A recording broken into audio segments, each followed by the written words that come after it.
서윤 씨는 이번에도 5만 원이네요. 마음은 예쁜데 형편이 많이 힘든가 봐요. 회의실에 흐르는 차가운 침묵. 12명의 시선이 일제히 한 사람을 향했습니다. 42세 한서윤, 그녀의 얼굴이 순식간에 붉어졌습니다. 봉사를 한다는 아파트 부녀의 모임이 어느새 공개 처형장이 되어 있었습니다. 이것은 명품 가방을 든 여자가 이기는 이야기가 아닙니다. 조용히 퍼진 진실 하나가 사람을 무너뜨리는 이야기입니다. 그리고 그 진실을 퍼뜨린 사람은 아무도 예상하지 못한 인물이었습니다. 이 놀라운 이야기가 궁금하시다면 구독 버튼을 눌러주세요. 평범해 보이는 사람들의 숨겨진 진실을 매일 전해드립니다. 알림 설정까지 해두시면 새로운 이야기를 가장 먼저 만나보실 수 있습니다. 그럼 한 달 전으로 돌아가 보겠습니다. 10월의 어느 오후 서울 외곽의 한 아파트 단지. 42층짜리 건물 6동이 빼곡히 들어선 이곳은 전형적인 중형 아파트 단지였습니다. 출근길에 분주한 직장인들, 마트에서 장을 보는 주부들, 놀이터에서 뛰노는 아이들이 평범한 일상을 만들어가고 있었습니다. 한서윤은 그 평범함 속에 자연스럽게 녹아든 사람이었습니다. 42세, 결혼 15년 차, 남편 한지우는 중견 제조업체에서 대리로 근무했고 고등학생 아들과 중학생 딸을 키우며 살림을 꾸려가는 그녀의 삶은 특별할 것 없이 반복되었습니다. 아침 6시에 일어나 가족의 아침을 준비하고 남편과 아이들을 보낸 뒤에는 설거지와 빨래를 했습니다. 오전에는 마트에 들러 장을 보고 점심을 먹은 뒤 저녁 준비를 시작했습니다. 빠듯했지만 불행하지는 않았습니다. 남편은 성실했고 아이들은 건강했으며 시어머니 박민정은 간섭 없이 조용히 자신의 방에서 지냈습니다. 그날도 서윤은 평소처럼 아파트 우편함에서 관리비 고지서와 함께 한 장의 안내문을 꺼냈습니다. 아파트 부녀회에서 보낸 것이었습니다. 독거노인 도시락 배달, 어린이 도서관 기부 바자회, 지역 복지관 후원 같은 내용이 적혀 있었고 참여를 원하는 주민은 이번 주 토요일 오전 10시에 커뮤니티 센터 회의실로 오라는 안내였습니다. 서윤은 잠시 망설였습니다. 봉사라는 말이 부담스러웠지만 같은 아파트에 사는 주민으로서 좋은 일에 동참하는 것도 나쁘지 않다는 생각이 들었습니다. 아이들에게도 좋은 본보기가 될 수 있을 것 같았습니다. 토요일 아침 서윤은 단정한 니트에 청바지를 입고 커뮤니티 센터로 향했습니다. 회의실 문을 열자 이미 10명 정도의 여성들이 둥그렇게 앉아 이야기를 나누고 있었습니다. 한 여성이 환하게 웃으며 서윤에게 자리를 권했고 서윤은 조심스럽게 인사를 하고 빈자리에 앉았습니다. 잠시 후 문이 열리며 한 여성이 들어왔습니다. 40대 초반으로 보이는 그녀는 세련된 니트 원피스에 명품 가방을 들고 있었습니다. 머리는 단정하게 묶여 있었고 화장은 자연스러웠지만 고급스러움이 묻어났습니다. 그녀의 목소리는 부드러웠지만 자신감이 넘쳤고 모임의 분위기가 순식간에 그녀를 중심으로 재편되는 것이 느껴졌습니다. 누군가 그녀를 정혜진이라 불렀고 모임이 본격적으로 시작되었습니다.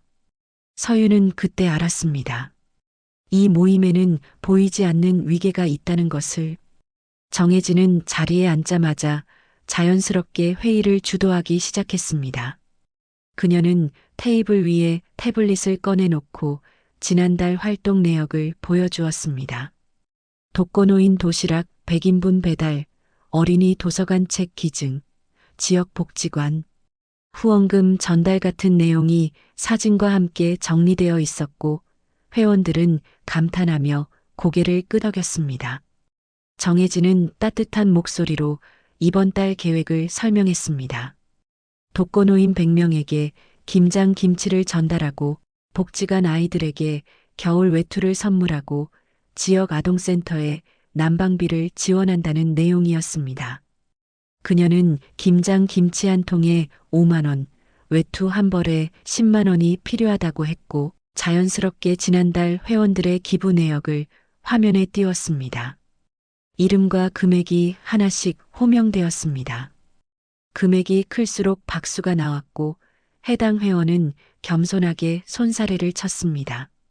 서윤은 점점 불편해졌습니다. 봉사가 이렇게 공개되어야 하는 건가 하는 의문이 들었습니다. 정혜진은 부드럽게 웃으며 이번 달에는 최소 30만 원 정도가 필요하다고 말했고 그 말에는 무게가 실려 있었습니다. 회의가 끝나고 각자 기부할 금액을 적는 시간이 되었습니다. 다른 회원들은 망설임 없이 30만 원, 40만 원, 50만 원을 적었습니다. 서윤은 펜을 든 채 한참을 망설이다가 조심스럽게 5만 원이라고 적었습니다. 30만 원은 서윤에게 적지 않은 금액이었고 남편 월급에서 관리비, 교육비, 생활비를 빼고 나면 여유가 거의 없었습니다. 정혜진이 종이들을 모아 하나씩 확인하다가 서윤의 종이에서 멈췄습니다. 미묘한 침묵이 흘렀고 그녀는 여전히 부드러운 목소리로 말했습니다. 서윤님은 5만 원이라고. 그 한마디에 모든 시선이 서윤에게 쏟았고 서윤은 얼굴이 뜨거워지는 것을 느꼈습니다. 정혜진은 손을 저으며 웃었습니다. 봉사는 마음이 중요하다고, 금액이 아니라 참여하는 마음이 중요하다고 말했습니다. 하지만 서윤은 더 부끄러웠습니다. 다른 회원들의 시선이 느껴졌고 동정인지 무시인지 알 수 없는 그 눈빛들이 서윤의 가슴을 짓눌렀습니다. 집으로 돌아오는 길, 서윤은 무거운 발걸음을 옮겼습니다. 집에 들어서자 시어머니 박민정이 거실 소파에 앉아 뉴스를 보고 있었습니다. 평소처럼 검소한 면바지에 수수한 블라우스를 입은 시어머니는 서윤을 보며 모임이 어땠냐고 물었고 서윤은 애써 밝게 좋았다고 대답했습니다. 하지만 시어머니의 눈빛이 잠깐 날카로워지는 것을 놓치지 못했습니다. 서윤은 방으로 들어가 침대에 앉았습니다. 핸드폰을 확인하니 부녀의 단체 채팅방에 알림이 떠 있었습니다. 정혜진이 오늘 회의 내용을 정리해서 올린 것이었고 참석자 명단, 기부 금액, 다음 일정이 모두 투명하게 공개되어 있었습니다. 서윤의 이름 옆에는 5만 원이라고 적혀 있었습니다. 다른 사람들은 최소 30만 원이었습니다. 한 달이 지났습니다. 서윤은 매주 토요일마다 봉사 모임에 참석했습니다. 독거노인 댁을 방문해 도시락을 전달하고 복지관에서 아이들과 시간을 보내고 바자회 준비를 도왔습니다. 봉사 자체는 보람이 있었지만 매번 모임이 끝날 때마다 찾아오는 기부금 정산 시간이 두려웠습니다. 서윤은 매번 5만 원에서 10만 원 사이를 냈습니다. 그것도 빠듯했지만 최선이었습니다. 하지만 다른 회원들은 30만 원에서 100만 원까지 냈고 정혜진은 늘 50만 원 이상을 기부했습니다. 12월 첫째 주 토요일 연말 특별 모임이 있었습니다. 크리스마스를 앞두고 복지관 아이들에게 선물을 전달하고 독거노인들께 난방비를 지원하는 프로젝트였습니다. 회의실에는 평소보다 많은 사람들이 모였고 아파트 입주자 대표와 지역신문 기자도 참석했습니다. 정혜진은 화려한 프레젠테이션을 준비했습니다. 지난 석 달간의 활동 사진들, 후원받은 어르신들과 아이들의 감사 편지, 그리고 회원들의 기부 내역이 스크린에 떴습니다. 그녀는 환하게 웃으며 한 명씩 이름을 부르며 감사를 표했습니다. 기부 금액이 큰 순서대로였습니다. 이름이 하나씩 호명될 때마다 서윤의 가슴은 조여들었습니다. 마침내 서윤의 차례가 왔습니다. 석 달간 총 25만 원. 정혜진의 목소리는 여전히 밝았지만 회의실이 조용해졌습니다. 다른 사람들은 최소 100만 원 이상이었습니다. 정혜진은 부드럽게 덧붙였습니다.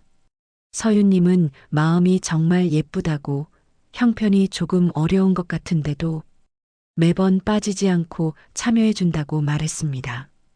그 말에 몇몇 사람들이 고개를 끄덕였지만 서윤에게 그 말은 위로가 아니라 또 다른 상처였습니다.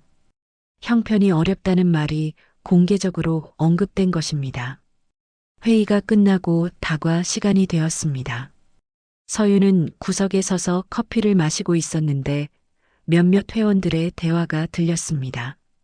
서윤 씨 남편이 뭐 하는지 중견기업 다니는데 직급이 높지 않은가 보다는 말, 애들 둘 키우면서 시어머니까지 모시니 힘들겠다는 말, 그래도 봉사 모임은 왜 나오냐는 말들이었습니다. 서윤은 조용히 화장실로 향했습니다. 화장실 거울 앞에 선 서윤은 자신의 얼굴을 보았습니다. 붉어진 눈, 굳어진 표정. 그녀는 찬물로 얼굴을 씻으며 마음을 가라앉히려 했습니다. 밖에서 누군가 들어오는 소리가 들렸고 서윤은 재빨리 화장실 칸으로 들어가 문을 닫았습니다. 두 명의 목소리가 들렸습니다.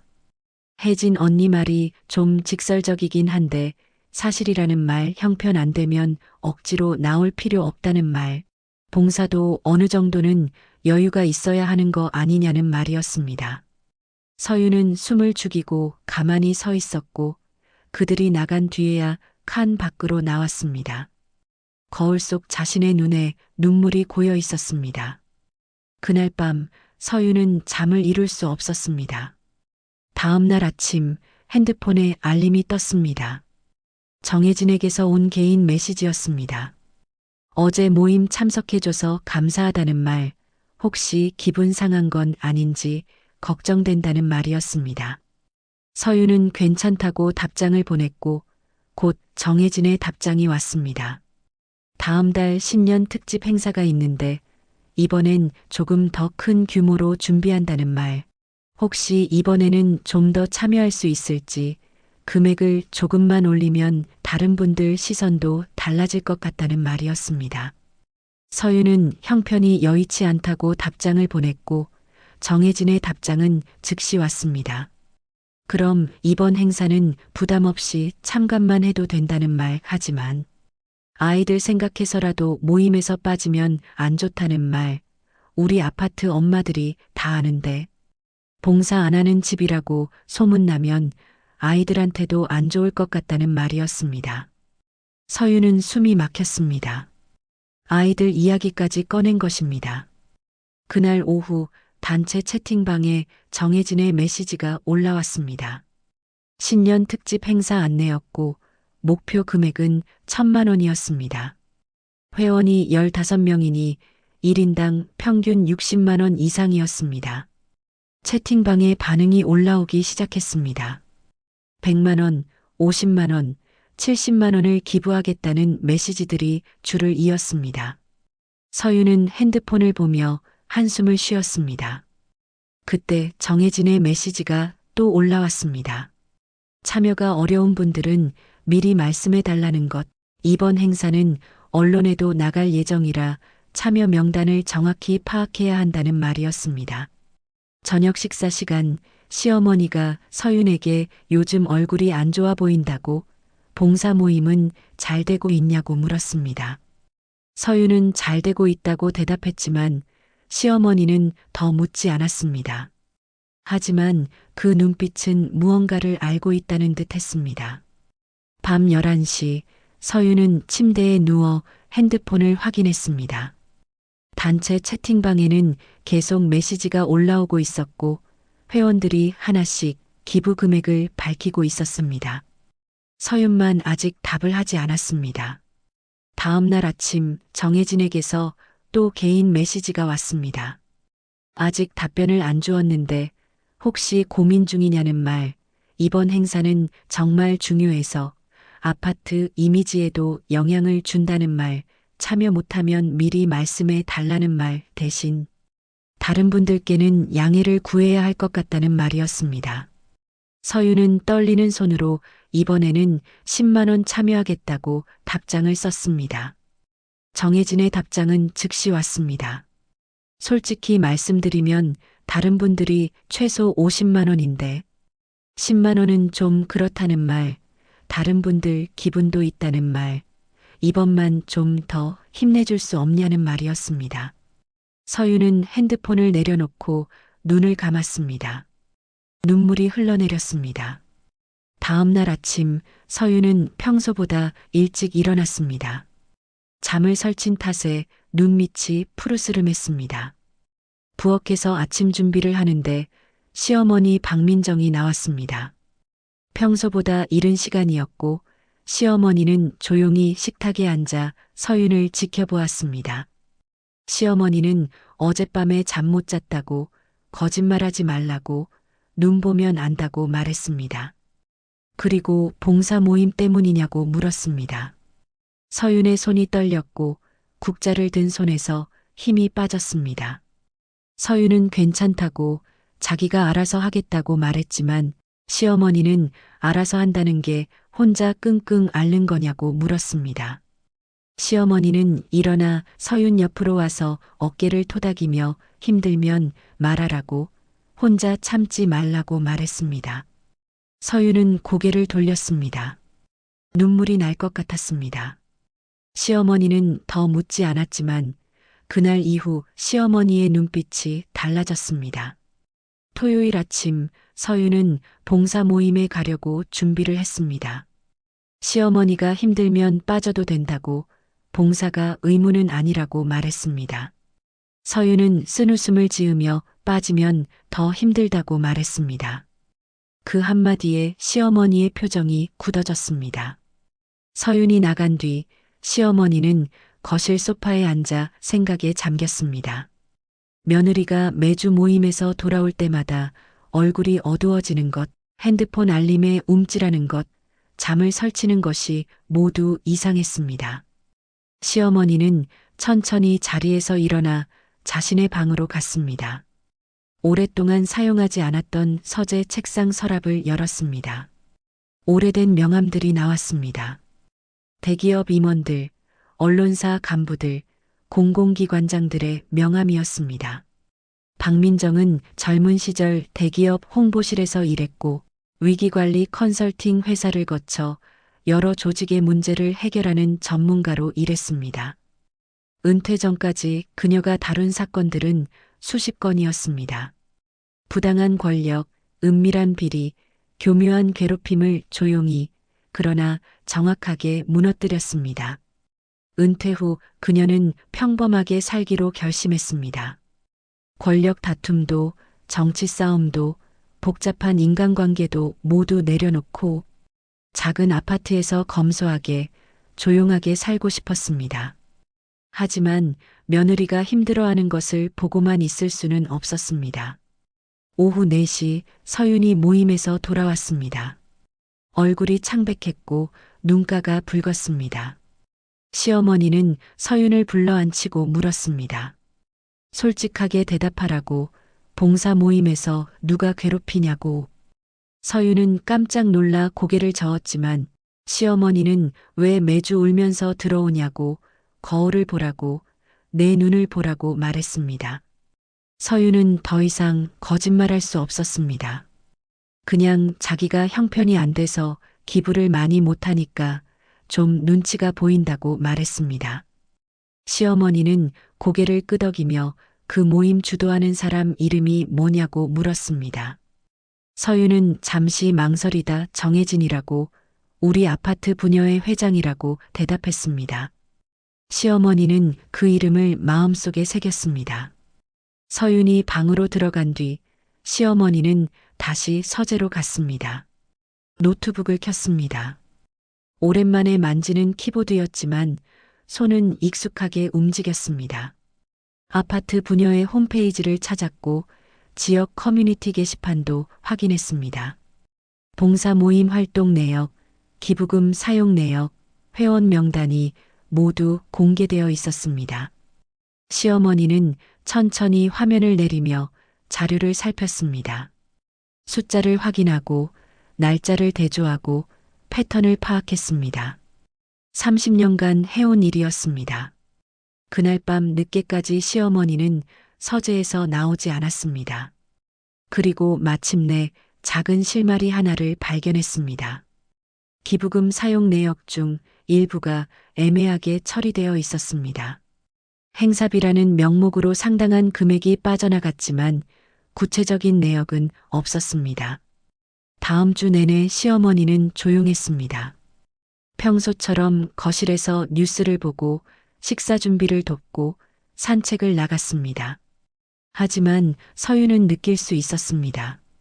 시어머니가 무언가를 계획하고 있다는 것을. 밤이 되면 시어머니는 서재로 들어갔고 문틈으로 희미하게 키보드 소리가 들렸습니다.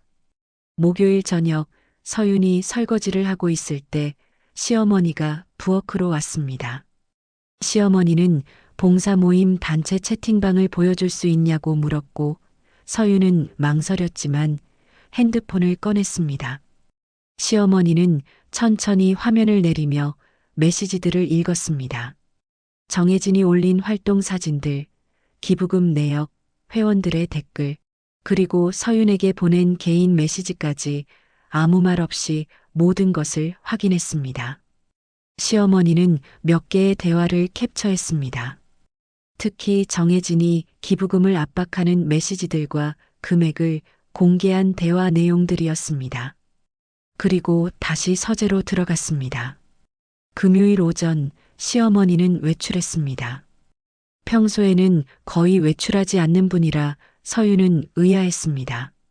시어머니는 평소와 달리 단정한 재킷을 입고 있었고 머리도 깔끔하게 정리했으며 가방도 평소 쓰지 않던 것이었습니다. 시어머니가 간 곳은 강남의 한 카페였습니다. 그곳에서 한국언론진흥재단 이사장을 지낸 박 이사장이 기다리고 있었습니다. 시어머니의 옛 동료였습니다. 두 사람은 조용한 구석 자리에 앉았고 시어머니는 가방에서 노트북을 꺼냈습니다. 시어머니는 정리해둔 자료를 보여주며 하나씩 설명했습니다. 기부금 압박 패턴, 공개적인 금액 비교, 그리고 애매한 지출 내역. 행사비 명목으로 빠진 돈이 상당한데 구체적인 영수증이나 사용처가 없다는 것, 그리고 이 모임 주도자가 특정 회원들에게 지속적으로 압박을 가하고 있다는 것을 말했습니다. 박 이사장은 자료를 꼼꼼히 살펴보고는 이 정도면 문제가 있다고 말했습니다. 시어머니는 자기 며느리가 피해자라서 직접 나서면 며느리만 더 힘들어진다고 조용하게 처리하고 싶다고 말했습니다. 박 이사장은 잠시 생각하더니 미소를 지었습니다. 익명으로 문제 제기하는 방법이 있다고 팩트만 정확하게 제시하면 여론이 알아서 움직인다고 말했습니다. 두 사람은 1시간 동안 자료를 정리했습니다. 감정적인 표현은 모두 빼고 객관적인 사실만 남겼습니다. 그날 저녁 시어머니는 집으로 돌아왔습니다. 서유는 저녁 준비를 하고 있었고 시어머니는 친구분 만나고 왔다고 아무렇지 않게 대답했습니다. 하지만 그날 밤 시어머니는 다시 서재로 들어가 노트북 앞에 앉아 마지막 점검을 했습니다. 토요일 아침 서유는 다시 봉사 모임에 갔습니다. 시어머니는 현관까지 나와 서윤을 배웅했습니다. 서윤이 나간 뒤 시어머니는 서재로 들어가 노트북을 켰습니다. 그리고 준비해둔 글을 마지막으로 확인했습니다. 제목은 간단했습니다. 아파트 봉사 모임 기부금 사용 내역 공개 요청. 내용은 더 간단했습니다. 질문만 있었습니다. 기부금이 정확히 어디에 쓰였는지, 행사비 명목의 지출은 무엇인지, 왜 특정 회원에게 금액을 강요하는지. 첨부 파일은 모자이크 처리된 채팅방 캡처와 지출 내역서였습니다. 누구의 이름도 나오지 않았지만 아는 사람은 알 수 있을 만큼의 정보는 담겨 있었습니다. 시어머니는 마우스를 업로드 버튼 위에 올렸습니다. 그리고 천천히 클릭했습니다. 글이 게시판에 올라갔고 조회수가 하나씩 올라가기 시작했습니다. 시어머니는 조용히 노트북을 닫았습니다. 이제 진실은 퍼질 것입니다. 소리 없이, 그러나 확실하게. 토요일 오전 11시, 서윤은 봉사 모임 회의실에 앉아 있었습니다. 신년 특집 행사 최종 점검 회의였고, 정혜진은 여느 때처럼 회의를 주도했습니다. 총 기부금이 950만 원 모였다고, 목표였던 1000만 원에는 못 미치지만 훌륭하다고 말했습니다. 바로 그때 한 회원이 핸드폰을 보다가 얼굴이 굳어졌습니다. 지역 커뮤니티에 우리 모임 관련 글이 올라왔다고 말했습니다. 회의실이 순간 조용해졌고 정혜진이 자신의 핸드폰을 꺼냈습니다. 게시판 인기글 첫 번째에 제목이 떠 있었습니다. 아파트 봉사 모임 기부금 사용 내역 공개 요청합니다. 정혜진의 얼굴이 창백해졌고 그녀는 글을 클릭했습니다. 글은 짧았습니다. 감정적인 표현은 전혀 없었고 다만 질문만 있었습니다. 최근 석 달간 기부금 총액이 1,500만 원인데 실제 복지관과 독거노인께 전달된 금액은 900만 원이라는 것, 나머지 600만 원은 행사비로 처리되었다는데 구체적인 내역을 공개해 달라는 내용이었습니다. 첨부된 이미지는 모자이크 처리된 단체 채팅방 캡처였고 날짜별 기부금 수합 내역과 지출 명세서도 있었습니다. 누구의 이름도 나오지 않았지만 회원들은 알 수 있었습니다. 한 회원이 중얼거렸습니다. 정혜진은 급하게 악의적인 음해라고 말했지만 다른 회원이 조심스럽게 숫자는 맞는다고 행사비가 600만 원이나 된다는 게 이상하다고 말했습니다. 질문이 쏟아지기 시작했고 정혜진은 당황한 표정으로 설명하려 했지만 회의실 분위기는 이미 달라져 있었습니다. 회의는 제대로 진행되지 못하고 흐지부지 끝났습니다. 집으로 돌아오는 엘리베이터 안에서 서윤은 핸드폰으로 그 글을 찾아봤습니다. 조회수가 벌써 3,000을 넘었고 댓글도 수십 개 달려 있었습니다. 집에 도착하자 시어머니가 거실에서 차를 마시고 있었습니다. 서윤은 이상한 일이 있었다고 지역 커뮤니티에 우리 모임 비판하는 글이 올라왔다고 말했습니다. 시어머니는 담담하게 반응하며 뭐라고 쓰여 있냐고 물었고 서윤은 기부금 사용 내역이 이상하다고 행사비가 너무 많이 나갔다고 설명했습니다. 시어머니는 차를 한 모금 마시며 말했습니다. 그럼 잘된 거라고, 진실이 드러난 거라고. 서윤은 시어머니를 바라보았습니다. 무언가 이상했습니다. 시어머니의 표정이 너무 평온했습니다. 서윤은 혹시 하고 물으려다가 고개를 저었습니다. 그날 저녁 단체 채팅방이 조용했습니다. 평소 같으면 회의 후기와 사진들로 가득했을 텐데 아무도 메시지를 올리지 않았습니다. 밤 10시쯤 정혜진이 메시지를 올렸습니다. 커뮤니티 글은 오해라고 다음 주에 정확한 내역 공개하겠다고 말했지만 아무도 답장을 하지 않았습니다. 일요일 아침 서윤은 핸드폰 알림 소리에 잠에서 깼습니다.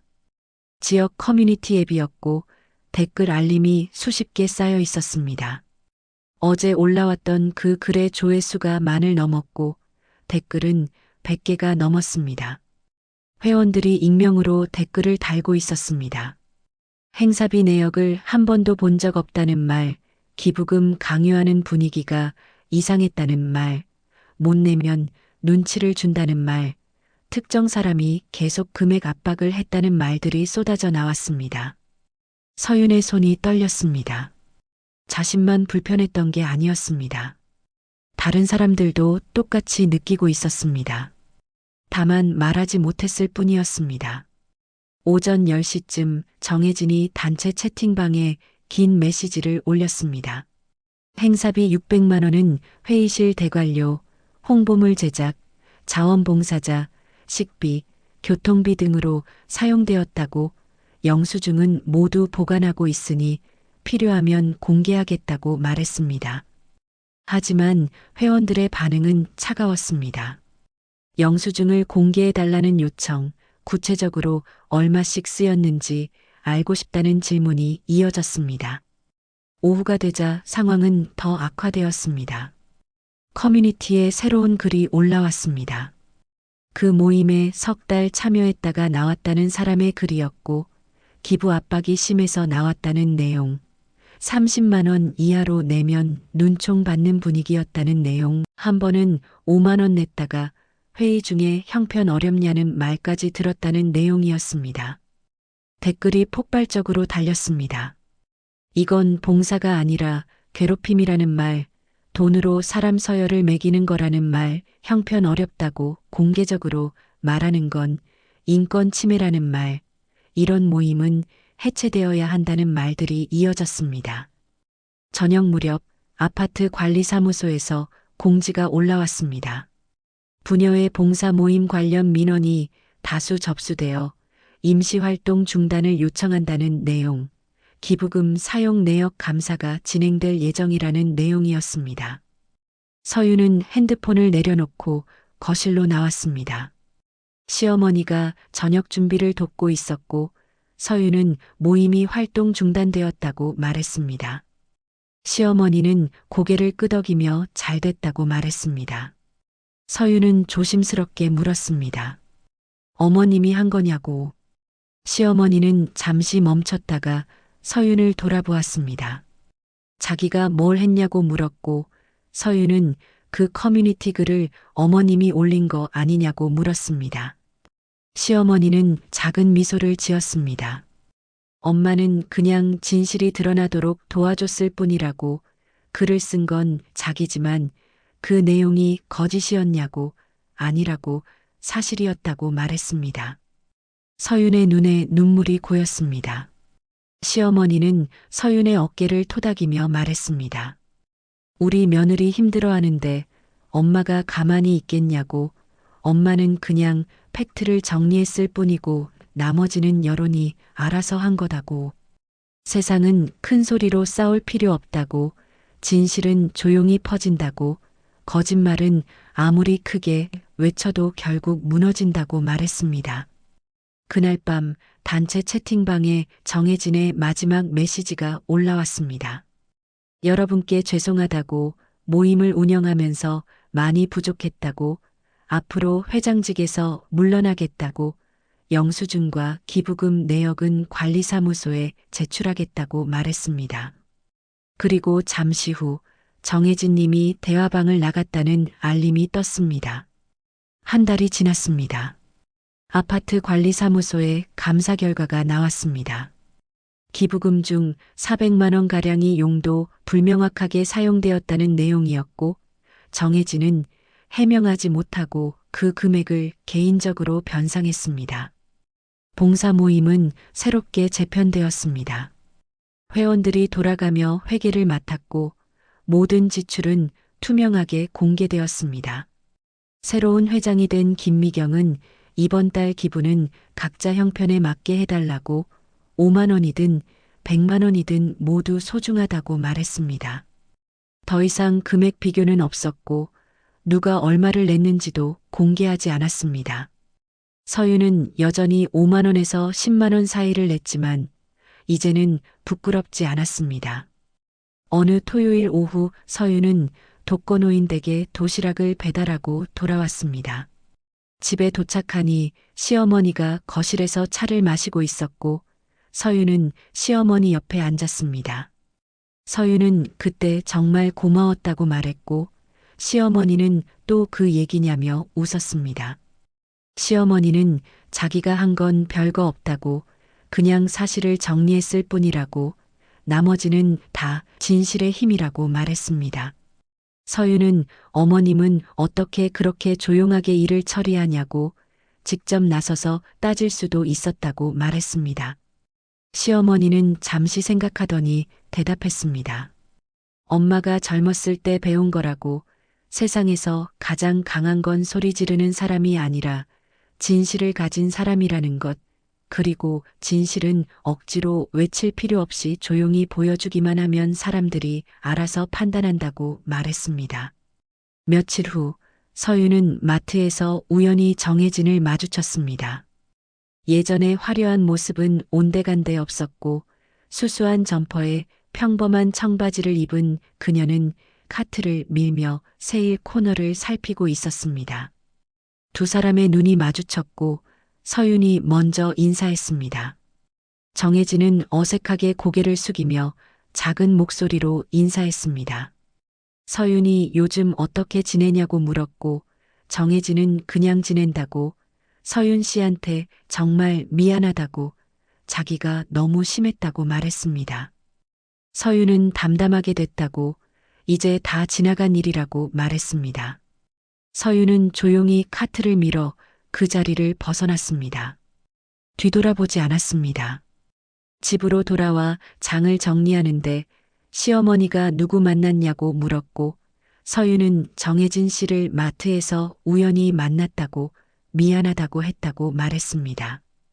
시어머니는 용서해 줄 거냐고 물었고 서윤은 잘 모르겠다고 그냥 이제 상관없다고 그 사람이 제 인생에 더 이상 영향을 주지 않으니까 괜찮다고 말했습니다. 시어머니는 그거면 됐다고 용서는 상대를 위한 게 아니라 너를 위한 거라고 내가 더 이상 그 사람 때문에 힘들지 않으면 그걸로 충분하다고 말했습니다. 저녁 식사 시간 가족들이 식탁에 둘러앉았습니다. 남편이 회사 이야기를 했고 아이들이 학교 이야기를 했습니다. 평범한 일상이었습니다. 시어머니가 조용히 말했습니다. 사람은 크게 말할수록 약하다고, 진짜 강한 사람은 조용하다고, 그리고 진실은 조용히 퍼지는 거라고 말했습니다. 서윤은 시어머니를 바라보며 미소 지었습니다. 그 말이 이제야 완전히 이해되었습니다. 겉으로 드러나는 화려함이 전부가 아니라는 것, 조용한 삶 속에 진짜 힘이 있다는 것, 그리고 진실은 크게 외치지 않아도 결국 드러난다는 것을 깨달았습니다. 서윤은 처음으로 자신이 부끄럽지 않다고 느꼈습니다. 평범하게 사는 것, 작은 금액을 기부하는 것, 그 모든 것이 부끄러운 일이 아니었습니다.